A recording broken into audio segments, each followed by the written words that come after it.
ชีวิตนี้ข้าขอลิขิตเอง ตอนที่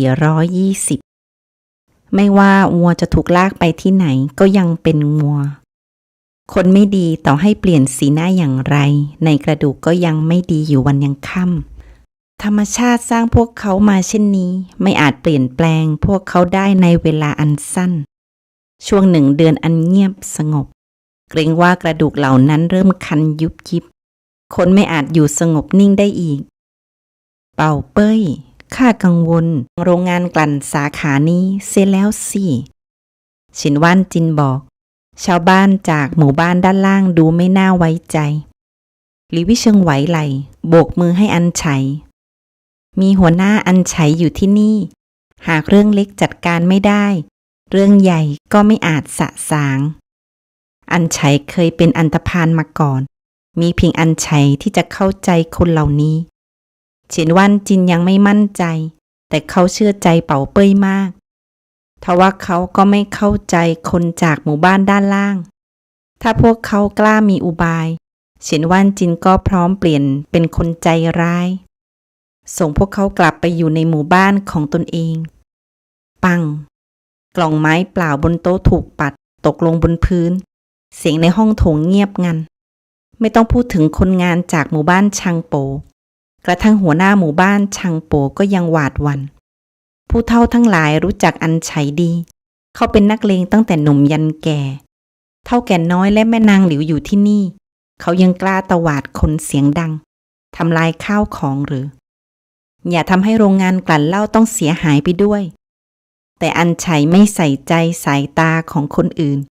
เขาวาดสายตาไปมองชาวบ้านจากหมู่บ้านด้านล่างคนพวกนั้นย่นคอทันทีพวกเจ้าได้เงินเดือนแรกพวกเจ้าดีใจข้าก็พลอยดีใจพวกเจ้าได้เงินไว้ใช้แต่กลับไม่รู้จักใช้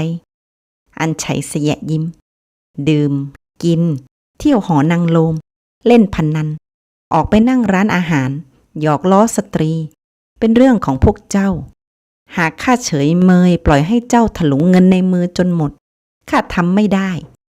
กลับไปถึงบ้านแล้วเจ้าจะมีกินสักกี่วันเมื่อไหร่คนที่บ้านของเจ้าจะได้ตัดชุดใหม่เมื่อไหร่บุตรของพวกเจ้าจะมีน้ำตาลกิน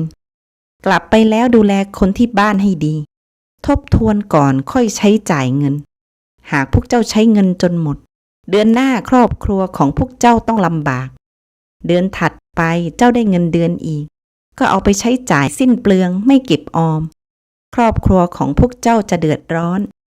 หากเป็นเช่นนี้ต่อไปเจ้าก็ไม่อาจสุขสบายเหมือนคนในหมู่บ้านซิ่งฮัวพวกเจ้าก็จะยากจนเหมือนเดิมแล้วอย่ามาโอดครวญร่ำร้องว่าทำไมนะหรือก็เพราะพวกเจ้าไม่รู้จักคิดชาวบ้านเงียบงันตั้งแต่กล่องไม้ถูกปัดลง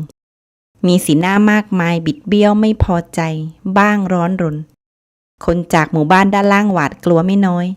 แต่จากก้นบึ้งของหัวใจพวกเขาไม่คิดบ่นตอนนี้ความอึดอัดเคร่งเครียดปกคลุมจนคนมากมายหายใจไม่ออกทว่าความอึดอัดไม่ได้มาจากการกระทำของอันไฉแต่มาจากหัวใจของพวกเขาเองคำพูดของอันไฉเหมือนน้ำทิ่มตำใจไม่เพียงชาวบ้านด้านล่างเงียบงันยังมีหมู่บ้านชังโปนอกจากหมู่บ้านซิ่งฮวาแล้วหมู่บ้านอื่นก็มีสภาพไม่ต่างกันคำเหล่านั้นกระทบจิตใจของพวกเขาด้วยพวกเขาหาเงินมาเพื่ออะไรเพื่อมีชีวิตที่ดีขึ้นเหมือนคนในหมู่บ้านซิ่งฮวาพวกเขาหาเงินได้มากพวกเขาจ่ายน้อยพวกเขาหาเงินได้ก็เลี้ยงครอบครัวให้กินอิ่มมีความสุขไม่ต้องกังวลเรื่องเงินอีกบางคนกระทั่งอยากมีเงินเก็บมากขึ้นก็ต้องคำนวณว่าจะใช้จ่ายเท่าไหร่และเก็บออมเท่าไหร่เก็บเงินได้มากแล้วอยากทำอะไรต่อไปเด็กๆต้องเรียนหนังสือพวกเขาต้องซ่อมบ้านบุตรชายต้องแต่งภรรยาวันคืนที่ดีไม่ได้มีเพียงวันเดียวพวกเขาหาเงินมาได้แล้วนำไปกินเที่ยวไม่กี่มื้อแต่วันคืนที่ดีจะต้องวางแผนและจัดการให้เหมาะสมถ้ายังประพฤติตัวแบบเดิมชีวิตจะสุขสบายเมื่อไหร่กันหลีวี่เชิงและเฉินว่านจินยืนชมอยู่ข้างๆพวกเขาเงียบงันเพราะคำของอันไฉถึงอันไฉเห็นแก่ตัว เพราะว่าเขาตั้งใจจะให้ลูกบ้านมีชีวิตที่ดีขึ้นในอดีตเขาหลงเดินทางผิดแต่เรียนรู้ที่จะเป็นหัวหน้าหมู่บ้านที่ดีได้หลี่วิเชิงเข้าใจความคิดของอัญชัยวันนี้เองหัวหน้าหมู่บ้านสมควรเป็นตัวอย่างที่ดีให้ลูกบ้านนั่นหมายความว่าถ้าอัญชัยค่อยๆนำทางชาวบ้านในหมู่บ้านด้านล่างพวกเขาจะกลับมาดำเนินชีวิตได้อย่างปกติเสียงปรบมือดังแปะหนึ่งแล้วค่อยๆกึกก้องไปทั่วโรงงานทุกคนได้ยินหัวหน้าอัญชัยพูดถูก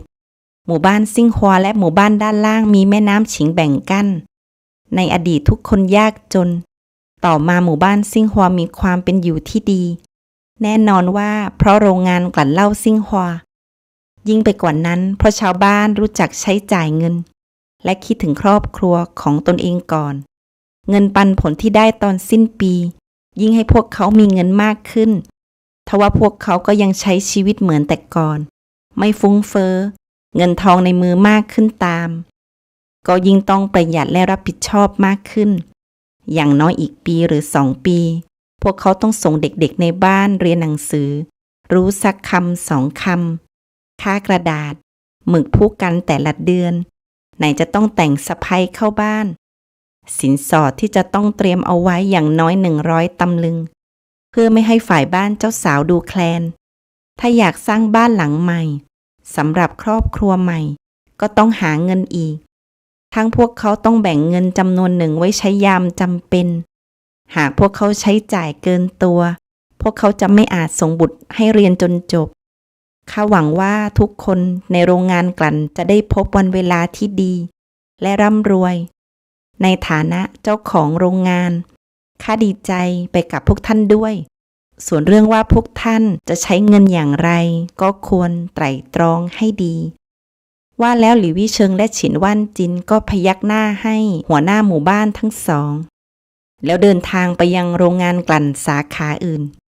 โรงงานกลั่นเหล้าในเมืองฉางโปตกอยู่ในความเงียบ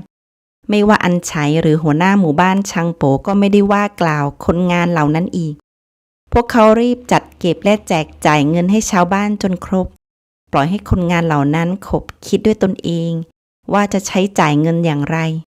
มีเพียงพวกเขาขบคิดด้วยตนเองจะเป็นผลดีต่อตนเองที่สุดมิเช่นนั้นพวกเขาก็ควรเลือกคนงานที่อยากหาเงินไปเลี้ยงดูครอบครัวอย่างน้อยมอบเงินรางวัลตอบแทนความขยันเดือนเว้นเดือนมอบอาหารและน้ำให้คนงานที่ชอบไปเที่ยวหอนางโลมและนั่งดื่มกินร้านอาหารซิยังดีกว่าครอบครัวไม่ได้ร่วมมีความสุขและได้ใช้เงินที่หัวหน้าครอบครัวหามาแต่หัวหน้าครอบครัวดันนำเงินไปละลายในบ่อนถ้าลองคิดดูก็อาจทำให้พวกเขาขุ่นเคืองได้อัญชัยเจ้าจัดการพวกเขาด้วย2 มือของเจ้าหรือถ้าเจ้าควบคุมพวกเขาไม่ได้ข้ายังมีคนในหมู่บ้านอีกมากที่อยากเข้ามาทำงานในโรงกลั่นเจ้าคิดจะกีดกันคนจากหมู่บ้านด้านล่างยังมีคนในหมู่บ้านของข้าอีกมากที่อยากได้งานทำเจ้ากล้ามาแย่งงานจากพวกเราโอ้เจ้าดูสิข้าล้อเจ้าเล่นเท่านั้นต่อให้ข้าคิดเจ้าของโรงงานก็ไม่เห็นด้วยเจ้าว่าอย่างไรอัญชัยเหลือบมองลูกบ้านของเขาทีละคน2 มือไพ่หลังแล้วจากไปก่อนหน้ามีใครกล้าหยอกล้อเขาบ้างลูกบ้านเหล่านี้เห็นเขาแก่แล้วก็คิดว่าเขาจะอ่อนลงลองให้พวกเขาเข้ามาทีละคนสิมาสู้กันชีวิตนี้ข้าขอลิขิตเองตอนที่421ขณะนั่งรถม้าไปยังโรงงานกลั่นเหล้าอีกแห่งฉินว่านจินยังกังวลเป่าเป้ยเจ้าพูดเมื่อครู่นี้ประทับใจข้านักข้านึกชื่นชมไปด้วยแต่เจ้าแน่ใจว่าคนในหมู่บ้านด้านล่างจะเข้าใจนั่นขึ้นอยู่กับพวกเขาแล้วถ้าพวกเขาอยากดำเนินชีวิตในทางที่ถูกพวกเขาจะต้องฟังถ้าพวกเขาไม่อยากมีชีวิตที่ดีกว่านี้พวกเราไม่อาจช่วยเหลือคำแนะนำเพียงเล็กน้อยอาจไม่มีความหมายถ้าฟังแล้วแค่รู้สึกประทับใจตอนนี้พวกเขาเป็นคนงานของโรงงานพวกเรายังมีหน้าที่รับผิดชอบนำทางพวกเขาไปสู่ทางที่ถูกที่ควรหลี่วิเชิงหัวเราะ ความรู้สึกเช่นนี้คล้ายตอนนางเป็นอาจารย์ในชาติที่แล้วนักเรียนดื้อดึงที่จะเปลี่ยนแปลงตนเอง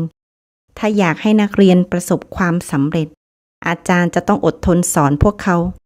ถ้าว่านางไม่เหมาะจะเป็นอาจารย์อัญชัยต่างหากความจริงข้าประหลาดใจมากที่สุดคือหัวหน้าหมู่บ้านอัญชัยเขาเปลี่ยนไปมากข้าไม่เห็นว่าเขาเปลี่ยนไปใบหน้าไม่ได้ดูแก่ลงเขายังคงหนุ่มแน่นลองคิดให้ดีตั้งแต่ข้าเกิดมาข้าไม่เคยเห็นหัวหน้าอัญชัยมีอารมณ์วูบวาบเช่นนี้ถ้าการเปลี่ยนแปลงครั้งนี้ยังดำเนินต่อไปนางคงได้เห็นชาวบ้านในหมู่บ้านด้านล่างเปลี่ยนจากหลังมือเป็นหน้ามือแน่นอนส่วนอีกครึ่งฐานะชาวบ้านด้านล่างก็ไม่ต่างจากฐานะของชาวบ้านในหมู่บ้านชังโปไม่ว่าหมู่บ้านหมาลู่หมู่บ้านชิวซุยหมู่บ้านหลูซีหมู่บ้านปัวโถเมื่อหลี่วี่เชิงและเฉินว่านจินไปถึงโรงงานคนงานก็มารวมตัวอยู่ที่หน้าทางเข้าโรงงานคอยรอต้อนรับพวกเขาเพื่อรับเงินเดือนแรกการแสดงตัวของหลี่วี่เชิงถือว่ามีความหมายไม่ต่างจากได้รับเงินเดือนอย่างไรก็ดีคนงานที่ทำงานอยู่ในโรงกลั่นจะมีชีวิตที่ดีขึ้นครอบครัวจะได้ปลดเปลื้องภาระไม่น้อย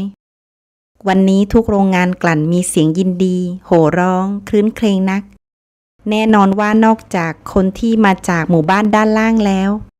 ไม่มีคนงานคนใดพูดว่าอยากเข้าเมืองไปนั่งกินในร้านอาหารหรือนำเงินไปเล่นพนันหรือเข้าหอนั่งโลมคนเหล่านี้นำเงินกลับไปให้ครอบครัวในหมู่บ้านปัวโถ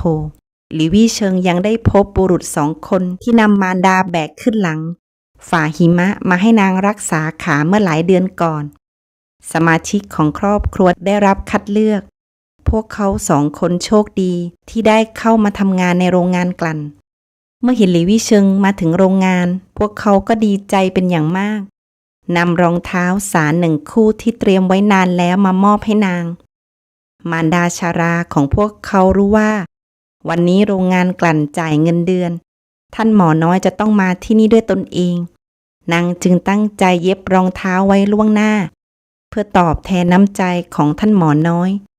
ครอบครัวของพวกเขายากจนไม่มีของมีค่ามาตอบแทนพวกเขาจึงทำได้เพียงเท่านี้ขาของมารดาดีขึ้นมากไม่ได้เจ็บปวดอีกบุตรชาย2 คนของครอบครัวได้เข้ามาทำงานในโรงงานถึงครอบครัวแยกกันทว่าบุตรชาย2 คนและสะใภ้2 คนก็กตัญญูนักพวกเขาทำงานอย่างหนักต่อไปชีวิตของพวกเขาจะต้องดีขึ้นมารดาชาราไม่เพียงอยากตอบแทนน้ำใจของท่านหมอน้อยที่รักษาขาให้นางยังขอบคุณที่ช่วยครอบครัวให้พ้นจากความยากจนหลังได้รับเงินเดือนหลี่วี่เชิงก็ใช้เวลาอีก2 วันไปเยี่ยมดูแต่ละหมู่บ้านแปลงปลูกสมุนไพรเป็นอย่างไรบ้างรวมถึงต้นผลไม้ถ้าพวกเขาปลูกไม่ถูกตามวิธีที่นางบอกนางจะได้บอกพวกเขาการเดินทางมาครั้งนี้หลี่วี่เชิงเห็นชาวบ้านโล่งใจกว่าแต่ก่อนแววตาดูหนักแน่นและมั่นคงท่านหมอน้อยไม่ได้หลอกลวงชาวบ้านนางบอกให้พวกเขาปลูกหลังจากนี้นางจะต้องรับซื้อสมุนไพรจากพวกเขามิเช่นนั้นนางคงไม่เสียเวลาเดินทางไปตามหมู่บ้านต่างๆเพื่อคอยชี้แนะและเยี่ยมเยียนสตรีตัวน้อยอายุเพียง16 ปีเห็นชัดว่ามีความรู้มากนางทำงานอย่างหนักเพื่อชาวบ้านไม่เคยยกตนเองสูงส่งเหนือผู้อื่นนางทำงานเพื่อคนยากจนมอบรายได้ตามที่นางรับปากไว้หลังเยี่ยมเยียนไร่สวนพวกเขาก็หยุดพักยุ่งและเหน็ดเหนื่อยมาหลายวันผู้ใหญ่ในบ้านตระกูลหลิวไม่ค่อยสบายใจเมื่อเห็นเด็กๆในบ้านทำงานหนักผู้ใหญ่หลายคนรวมถึงเฉินว่านจินและซูชิงเหลียนต่างประท้วงเพราะพวกเขาไม่เห็นประโยชน์ที่หลี่วี่เชิงจะหักโหมสิ้นเดือน 3อากาศทางใต้ร้อนขึ้นและร้อนขึ้นหญิงชราและสตรีในหมู่บ้านเริ่มหันมาจับกลุ่มคุยกันมือหนึ่งถือเก้าอี้หัวล้านนำขนมและเมล็ดแตงมาให้เด็กๆบางคนนำตะกร้าเย็บผ้าออกมาทำร่วมกับเพื่อนบ้านนัดแนะหาเวลามานั่งคุยกันแบ่งปันขนมให้เด็กๆบ้านอื่นได้กิน นี่เป็นสถานที่ยอดนิยมของคนแก่ในหมู่บ้านใต้ต้นไม้โบราณตรงทางเข้าหมู่บ้านนั่นเองฤดูใบไม้ผลิอากาศร้อนร่มไม้ใหญ่เขียวชอุ่มกลายเป็นสัญลักษณ์แห่งความมีชีวิตชีวาของหมู่บ้านชายชราของแต่ละบ้านก็ตามมาสนทนาด้วยพวกเขาหัวเราะนั่งตากแดดวันๆสบายใจนักวันนี้ไม่มีใครเข้าเมืองกระทั่งคนที่สัญจรไปมาก็น้อยลงคนแก่ในหมู่บ้านเด็กๆอายุน้อยกว่า10 ขวบมานั่งให้ผู้ใหญ่ผูกผมถักเปียเมื่อ2 ผู้เฒ่าของตระกูลหลิวว่างพวกเขาก็มานั่งใต้ต้นไม้โบราณด้วยสนทนากับเพื่อนหัวเราะไม่หยุดหลี่วิเชิงไม่ได้มีงานทำอะไรมากนักนางวางเรื่องทุกอย่างไว้ชั่วคราวเดินตาม2 ผู้เฒ่าออกมาข้างนอกในหมู่บ้านพวกเขาก็พูดถึงเรื่องผักในสวนครัวและไก่ในเล้ามีสุนัขหลายตัวนอนลิ้นห้อยอยู่หน้าประตูรั้วเมื่อได้กลิ่นชาวบ้านในหมู่บ้านที่คุ้นเคยพวกมันจะไม่เห่ายังเอา2 เท้าหน้ามาปิดตาหดหัวพักผ่อนอย่างสุนัขขี้เกียจ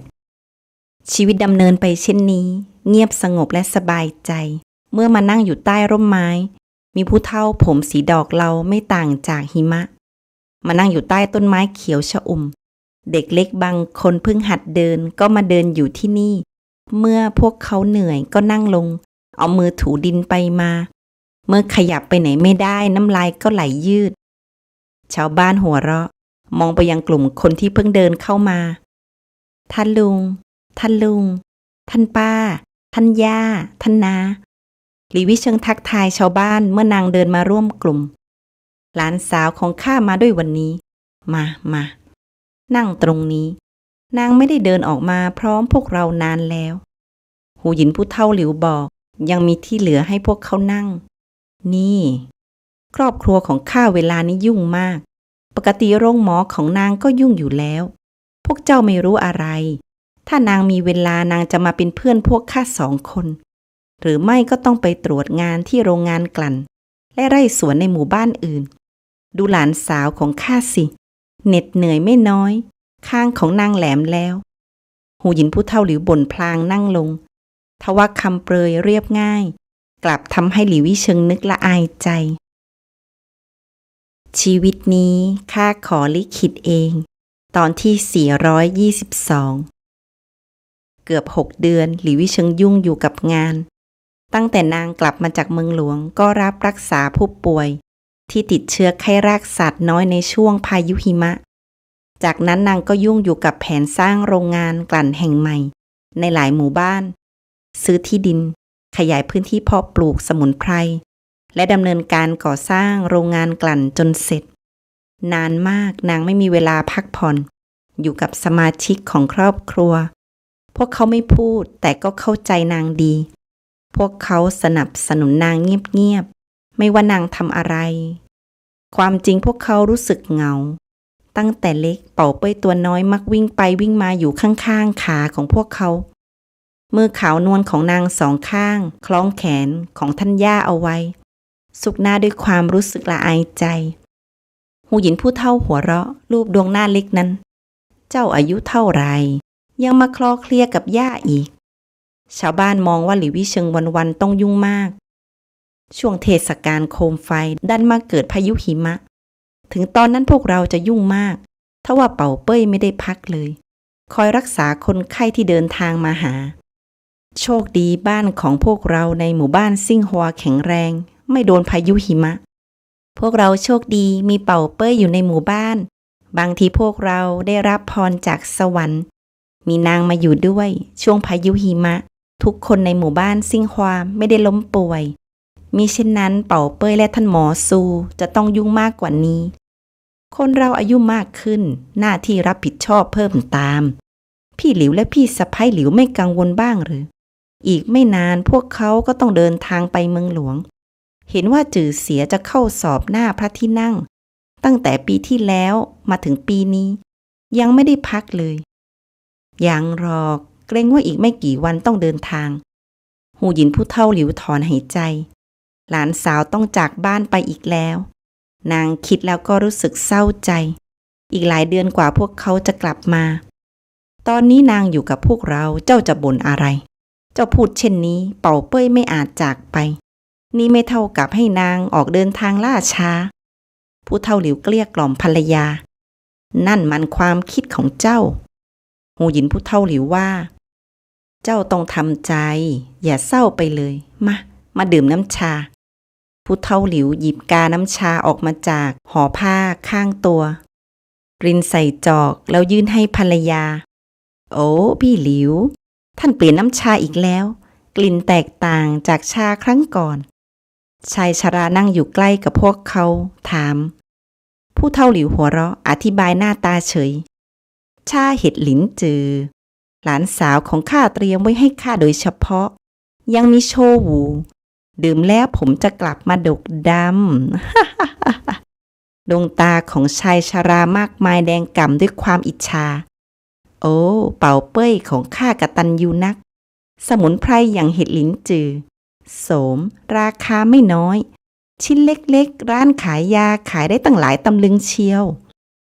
นี่ตาเท่า1 จอกเจ้าดื่มเข้าไปก็เท่ากับดื่มเงินหลายตำลึงได้ยินเท่านั้นหัวใจของผู้เฒ่าหลิวกระตุกวูบชานี้เป่าเป้ยเตรียมไว้ให้เขาดื่มเป็นประจำไม่เคยคิดถึงตัวเงินมาก่อนตอนนี้มาขบคิดดูแล้วไม่ต่างจากเขาดื่มเงินหลายตำลึงเข้าไปโสมและเห็ดหลินจือเป็นหลานสาวพวกเขาตัดมาดีกว่าร้านขายยาข้างนอกนักโอ้ผู้เฒ่าหลิวเริ่มกังวลหูหยินผู้เฒ่าหลิวจิบชาเข้าไปก็แทบสำลักได้ยินเหล่าผู้เฒ่าพวกนั้นตีค่าน้ำชาที่พวกเขาดื่มเป็นเงินทองพวกเจ้านี้นะพวกเขา2 ผู้เฒ่าดื่มชานี้ทุกวันชาเหล่านี้ย่อมมีค่ามากหลี่วิเชิงได้ยินนางปวดขมับย่นหน้าไม่รู้ว่าจะพูดอย่างไรดีพวกท่านจะทำอะไรคิดตีน้ำชาเป็นเงินถ้านางชงชา2 ผู้เฒ่าของตระกูลหลิวจะกล้าดื่มอีกหรือท่านปู่ท่านย่าสมุนไพรเหล่านั้นเป็นซูชิงเหลียนค้นพบเขาเป็นหมอเทวดาอันดับ1ท่องเที่ยวไปทั่วล่า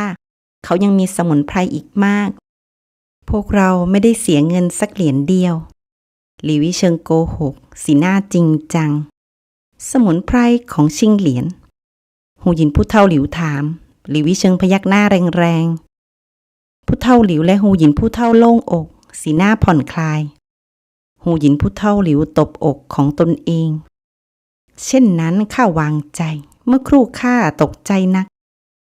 คนมากมายกรอกตาให้พวกเขาตระกูลหลิวแต่2 ผู้เฒ่ามองไม่เห็นพี่หลิวและพี่สะใภ้หลิวถูกหลานสาวหลอกง่ายดายนักพวกเขากระทั่งเชื่อคำพูดทุกคำของนาง2 ผู้เฒ่าตอนนี้มีเงินมากสามารถซื้อหมู่บ้านได้ทั้งหมู่บ้านพวกเขายังกังวลถึงราคาชาสมุนไพรที่พวกเขาดื่มอีกประหยัดนักไม่ว่าพวกเขาร่ำรวยหรือไม่ก็มองเห็นทุกอย่างมีค่า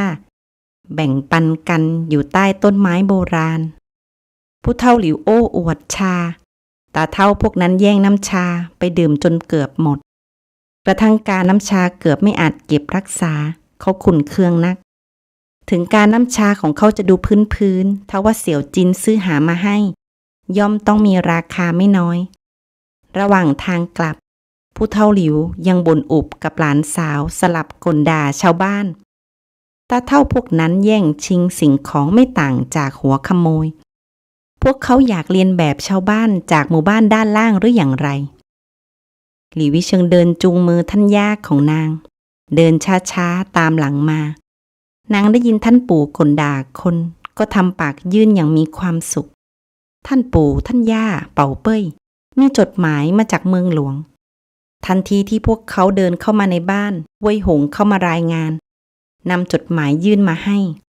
ท่านปู่และท่านย่ายื่นหน้ามาใกล้มองตัวอักษรบนจดหมายแต่พวกเขาเห็นตัวอักษรเป็นเหมือนภาพวาดเป็นจดหมายของอาชิวเร่งให้เจ้ากลับเมืองหลวงเจ้าเด็กหน้าเหม็นลูกสาวของข้าเพิ่งกลับมาอยู่กับพวกเราไม่นานทำไมต้องเร่งให้นางเดินทางกลับด้วยหลิวต้าหลินเข็นเขี้ยวหลิววี่เชิงกระแอมเบา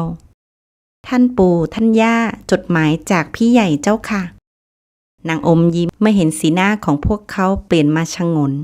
นางบอกต่อว่า เป็นข่าวดีจดหมายของจื่อเสีย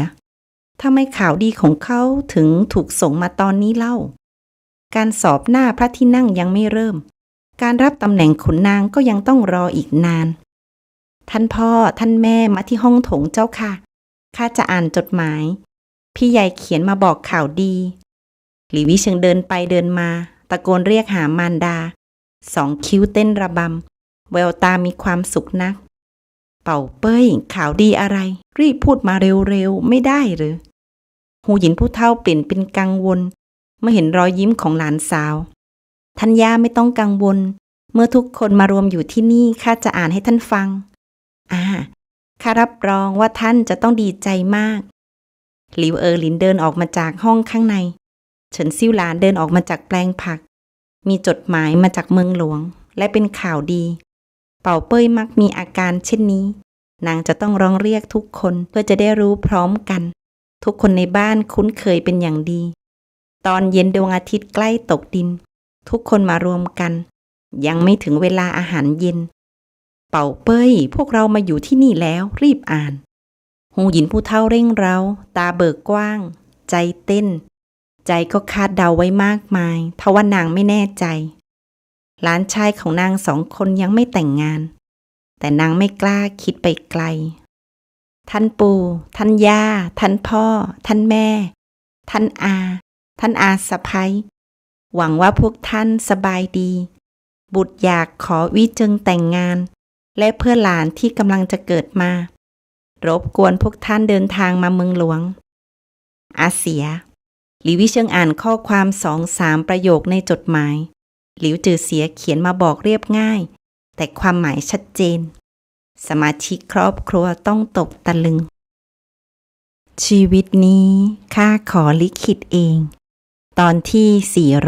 423โอ้ข้าจะไปเมืองหลวงพี่ใหญ่กำลังจะแต่งงาน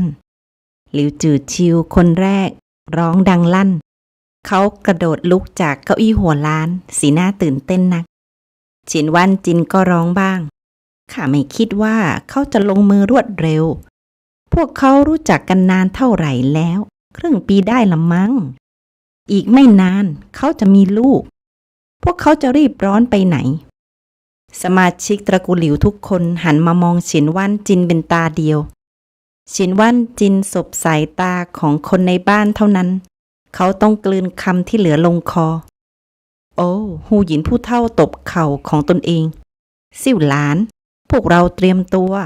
เดินทางไปเมืองหลวงพรุ่งนี้พร้อมกับเสี่ยวจินและเป่าเป้ยว่าแล้วหูหยินผู้เฒ่าร้องเรียกเฉินซิ่วหลานอีกครั้งสะใภ้คนโตวิ่งตามนางเข้าไปข้างในเตรียมเก็บเสื้อผ้าหลิวหลินและตู้เจียนไม่รู้จะพูดอะไรท่านพ่อให้พี่ใหญ่และพี่สะใภ้ไปแทนเถอะพวกท่าน2 คนอายุมากแล้วระยะทางไปเมืองหลวงไกลนักพวกท่านไม่เหมาะจะเดินทางอยู่บ้านรอพวกเขากลับมาใครแก่กันเส้นผมของข้ายังไม่งอกขาวเด็กคนนี้หลานชายของข้าจะแต่งงานข้าไม่อยากมานั่งรอพวกเขาอยู่ที่นี่ไม่ง่ายเลยกว่าเขาจะลงมือเรื่องใหญ่ของครอบครัวข้าจะต้องไปเองผู้เฒ่าหลิวยืดคอหันไปตะโกนบอกภรรยาฮูหยินเก็บเสื้อผ้าให้ข้าด้วยพวกเราไปด้วยกันอยู่บ้านอย่างนี้ไม่มีความหวังไปช่วยจื่อเสียเตรียมงานแต่งหลิวหลินยืดคอยกเท้าหมายจะเตะบุตรชายไม่เอาไหนของเขาพี่ใหญ่ของเจ้าจะแต่งงานส่วนเจ้ายังไม่หมายตาใครสักคนบุตรอกตัญญูดูปู่ของเจ้าสิเคยตื่นเต้นอย่างนี้ที่ไหนหลิวจือชิวใบหน้าบิดเบี้ยวอยากลุกขึ้นมาร้องขอความยุติธรรมนักพี่ใหญ่อยู่เมืองหลวงห่างไกลจากเขาหลายพันลี้แต่เขากลับถูกบิดาทับถมอยู่ที่นี่พี่ใหญ่จู่ๆเขียนมาบอกว่าจะขอสตรีแต่งงานแต่ปล่อยให้เขาถูกบิดาว่ากล่าวเขาเป็นพี่ใหญ่ประสาอะไรหลิวต้าหลินตบไหล่ของหลิวหลินน้องรองค่อยๆเป็นค่อยๆไปข้ารู้ว่าจื่อเสียจะต้องทำเช่นนี้บางทีข้าอาจเป็นปู่อีกไม่กี่เดือนข้างหน้าเจ้าจะต้องอดกลั้นไว้ ได้ยินเช่นนี้หลิวเอ๋อหลินอยากชกหน้าพี่ชายนักตู้เจียนมองพี่สะใภ้และแม่สามีเข้าไปเก็บของแต่หนทางไกลนักนางนึกเป็นกังวลท่านพ่อ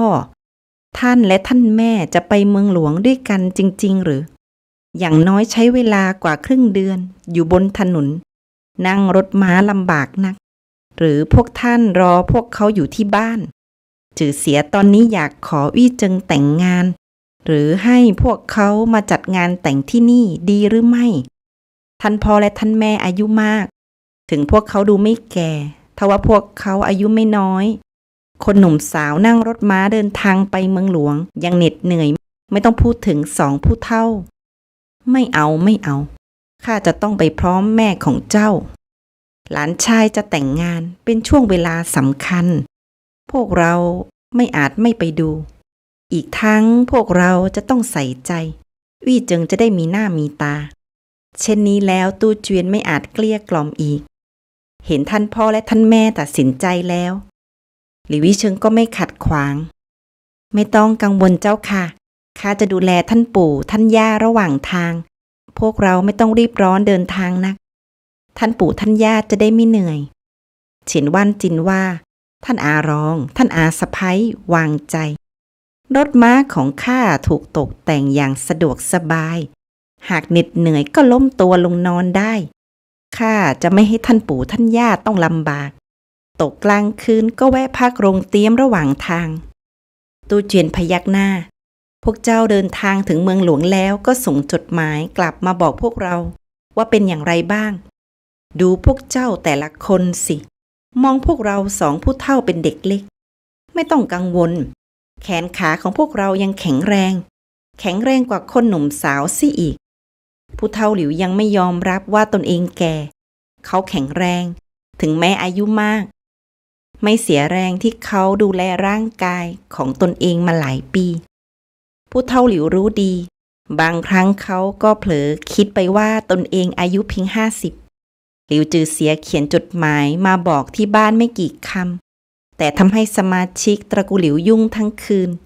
หูหยินผู้เฒ่าห่อเสื้อผ้าและของใช้จำเป็นแล้วเดินไปหาซูชิงเหลียนเพื่อขอยาเป่าเป้ยบอกว่าชิงเหลียนมีสมุนไพรมากมายนางอยากแบ่งสมุนไพรมาบ้าง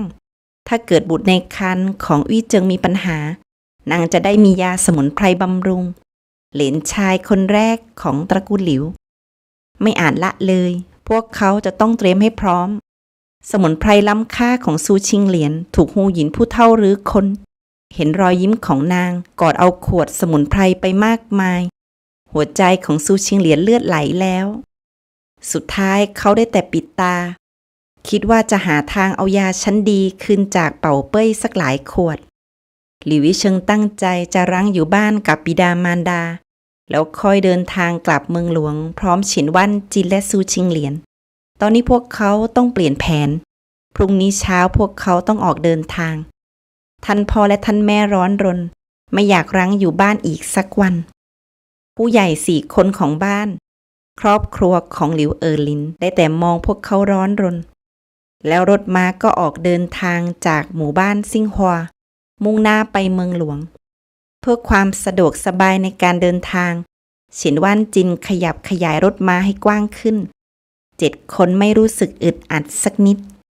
หูหยินผู้เฒ่าหลิวและเฉินซิ่วหลานนั่งอยู่ด้านในกว้างขวางพวกนางยังมีเบาะรองนั่งอีกชั้นหากพวกนางง่วงนอนก็ล้มตัวลงนอนได้ทันที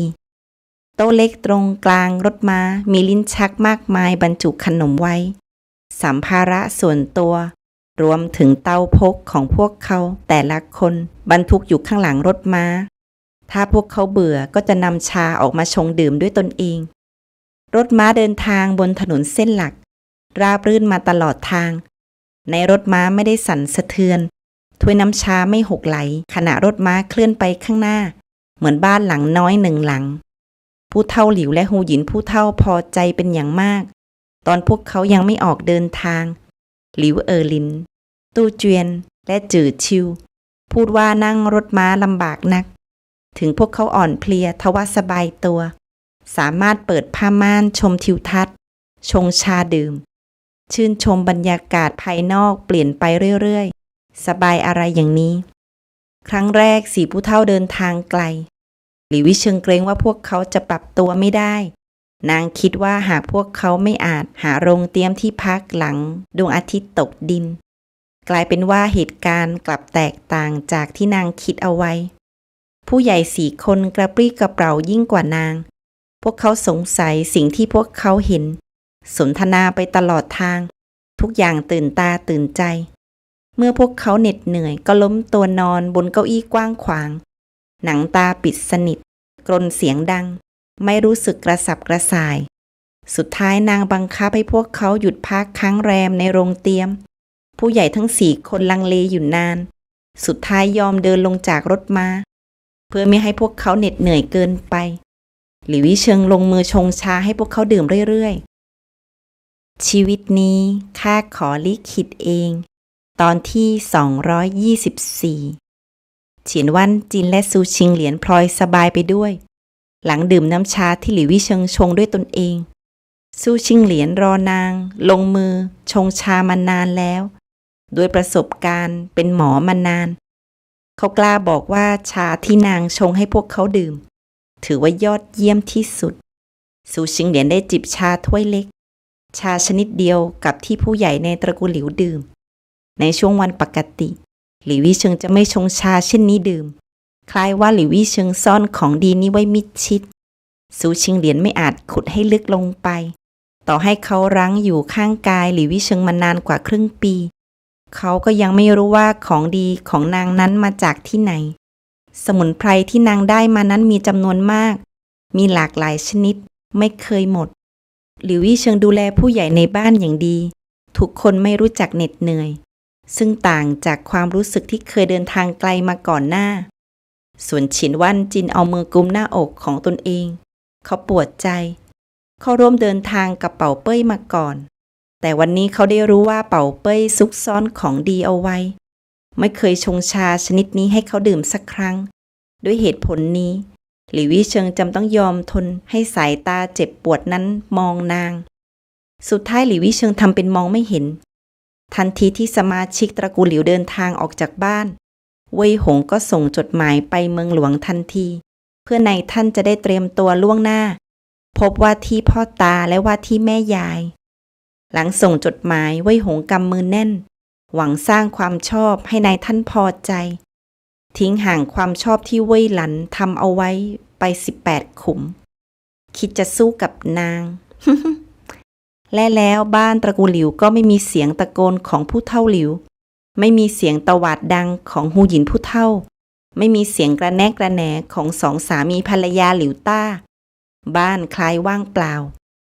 ในสายตาของเว่ยหงบ้านหลังนี้ดูเล็กลงทว่าอ้างว้างเหมือนสวนหย่อมในวังหลวงหลิวหลินและหลิวจือชิวคิดไม่ต่างกันทันทีที่บิดามารดาจากไปสมาชิก3 คนมานั่งอยู่ในห้องโถงถอนหายใจอยู่นานไม่มีอะไรน่ามองคล้ายพวกเขาถูกทอดทิ้งช่างน่าเศร้าอย่างน้อยใช้เวลา2 เดือนกว่าจะเดินทางไปและกลับระหว่างนั้นพวกเขาจะต้องจัดงานแต่งให้จือเสียไม่น้อยกว่า3-4 เดือนกว่าพวกเขาจะกลับบ้านหลิวหลินคำนวณเวลายิ่งคิดสีหน้าก็เศร้าส้อยเมืองหลวงอยู่ไกลนักแต่ก่อนต้องนั่งเบียดกันพอทุกคนจากไปข้าก็ไม่อยากทำงานแล้วท่านกำลังบ่นว่าท่านปู่ไม่พาท่านไปหลิวจือชิวว่าหลังสมาชิกคนอื่นจากไปเขาพบว่าบิดาไม่ได้ร่ำร้องโวยวายไม่ว่าบุตรชายจะว่าอย่างไรหลิวหลินหาได้สนใจหันไปหาภรรยาของเขาหรือพวกเราควรเดินทางไปเมืองหลวงเที่ยวชมให้ทั่วถ้าพวกเราไปกันหมดใครจะคอยดูไร่นาพวกเรากลับมาข้าวในนาหายเกลี้ยงท่านพ่อท่านแม่จะไม่ไว้ชีวิตท่านไม่ใช่เว่ยหงอยู่ที่นี่แล้วเว่ยหงเป็นเพียงสาวใช้ใครอยากให้นางไปดูแลไร่สวนกันปล่อยให้นางดูแลบ้านดีกว่าให้นางไปทำไร่ใช่หลิวหลินเห็นด้วยเว่ยหงนั่งอยู่ในสวนหงอยเหงานักนางไม่ได้ยินหลิวหลิน2 สามีภรรยาพูดถึงนางเป็นองครักษ์ลับ ในบรรดาสมาชิกตระกูลหลิวนางไร้ประโยชน์ที่สุดแล้ว นางมีวรยุทธ์สูงแล้วอย่างไรไม่อาจนำมาใช้ที่นี่ได้เลยนางคิดถึงหูหยินผู้เฒ่าหลิวนักพลางคิดว่าหูหยินผู้เฒ่าอยู่ที่นี่คอยสั่งนางทำงานเว่ยหงออกแรงยกนางก็รู้สึกว่าตนเองมีประโยชน์อยู่กับตระกูลหลิววรยุทธ์ของนางไม่ค่อยได้ฝึกแล้วผู้ใหญ่ของตระกูลไม่ได้เป็นห่วงบ้านหรือไร่นาพวกเขาเดินทางถึงเมืองหลวงก่อนวันเทศกาลโคมไฟเพียง1 วันเข้าปลายเดือน4ไม่ไกลจากประตูเมืองรถม้าของตำหนักหนานหลิงมาหยุดรออยู่ข้างทางเพื่อต้อนรับคนจดหมายลับของเว่ยหงมาถึงมือเขาเมื่อครึ่งเดือนก่อนหลังรู้ว่าผู้เฒ่าหลิวและหูหยินผู้เฒ่าหลิวเดินทางมาพร้อมเชิงเฟิงชิงป่ายก็สั่งให้คนทำความสะอาดเรือนที่ว่างอยู่ถัดจากเรือนหลิวยุ่นเก๋อไม่ห่างจากเรือนหลังใหญ่และเรือนเชิงเซียวหยวนยังมีอีกหลายเรือนตั้งอยู่ไม่ห่างกันเวลานั้นค่อยให้ผู้ใหญ่ตระกูลหลิวตัดสินใจอีกครั้งว่าพวกเขาจะพักอยู่เรือนหลังไหนถ้าลุงหลิวและภรรยาอยากพักเรือนเชิงเซียวหยวนกับเชิงพวกเขาก็จะอยู่ถัดจากเรือนหลักถ้าลุงหลิวไม่พูดอะไรเฟิงชิงป่ายจะย้ายพวกเขาไปอยู่กับหลิวจือเสียอีกไม่นานเชิงจะกลับมาอยู่ข้างกายเขาเฟิงชิงป่ายเจ้าแน่ใจว่าพวกเขาจะมาถึงวันนี้หลิวจือเสียถามอีกพวกเขามานั่งรออยู่ในรถม้าตั้งแต่เช้ารอคอยอยู่นานแล้วเจ้าอ่านหนังสือเถอะพรุ่งนี้ก็เข้าฤดูใบไม้ผลิแล้วเฟิงชิงป่ายปิดตาบอกหลิวจือเสียเหตุการณ์ช่างคุ้นเคยนักคราก่อนเฟิงชิงป่ายก็ออกมารอคนพร้อมเฟิงโมหานฮ่องเต้หนุ่มก็ถามเขาเช่นนี้คนหนุ่มเป็นเช่นนี้น่ารำคาญต้องขอบคุณสวรรค์ที่หลิวจือเสียใช้แซ่หลิวมิเช่นนั้นเฟิงชิงป่ายคงไม่พาเขานั่งรถม้ามาด้วยกันแต่หลิวจือเสียไม่เหมือนเฟิงโมหานเฟิงชิงป่ายไม่อาจข่มขู่อีกฝ่ายง่ายๆรำคาญหรือตอนท่านพ่อและท่านแม่มาถึงอย่านั่งเงียบเช่นนี้เจ้าควรทำตัวให้คุ้นเคยกับพวกเขาไว้ถ้าเจ้าอยากพูดก็ไม่จำเป็นต้องหาเหตุผลเพื่อตนเองหลิวจือเสียงเงียบเล็กน้อยเขาเปิดปากอีกข้าจะรั้งอยู่ในห้องสอบหลายวันรบกวนเจ้าดูแลอี้เจิงนางมีปัญหาหรือไม่มีปัญหาแค่มีบางอย่างผิดปกติสีหน้าเย็นชาของฟูอี้เจิงปรากฏในห้วงความคิดนางเผยยิ้มต่อหน้าเขาทว่าในแววตาดูเศร้าหมองหลิวจือเสียขมวดคิ้วโดยไม่รู้ตัวนางขบคิดอะไรบางอย่างแต่ไม่ยอมบอกเขาหลิวจือเสียกังวลว่าจะเกิดเรื่องกับนางตอนเขาอยู่ในห้องสอบเมื่อบุรุษรักสตรีคนหนึ่งแล้วเขายังต้องกังวลว่าจะสูญเสียนางไปตอนนี้เขาไม่ต่างจากเฟิงชิงป่าย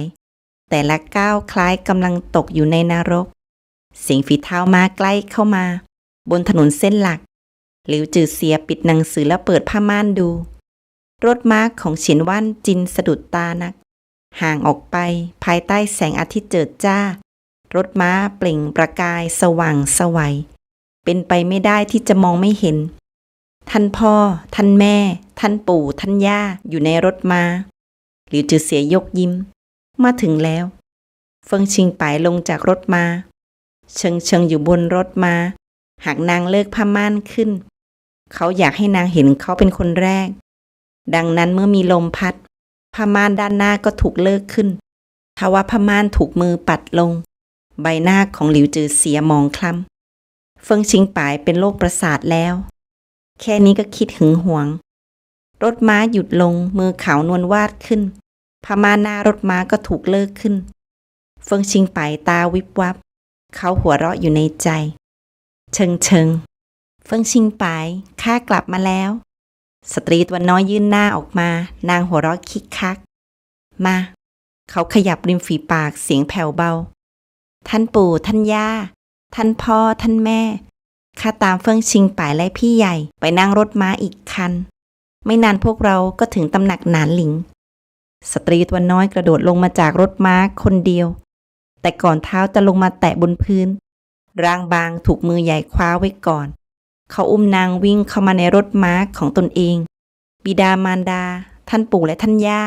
นั่งงุนงงอยู่ในรถมาพวกเขาไม่ทันมองเห็นว่าเกิดอะไรขึ้นที่หน้ารถมาแต่เป่าเป้ยของพวกเขาถูกคนพาตัวไปแล้วฉินหวานจินยกมือลูบหน้าของตนเองเขาเคยเห็นเหตุการณ์เช่นนี้มาก่อนพอเข้าใจได้เป่าเป้ยเห็นบุรุษดีกว่าเพื่อนหรือนางไปก่อนนางเห็นใจเขาที่ไหนกันเห็นเฟิ่งชิงไปปรากฏตัวหลานสาวของพวกเขาก็หายวับไปอย่าลืมกดติดตามและสนับสนุนช่องของพวกเรานะ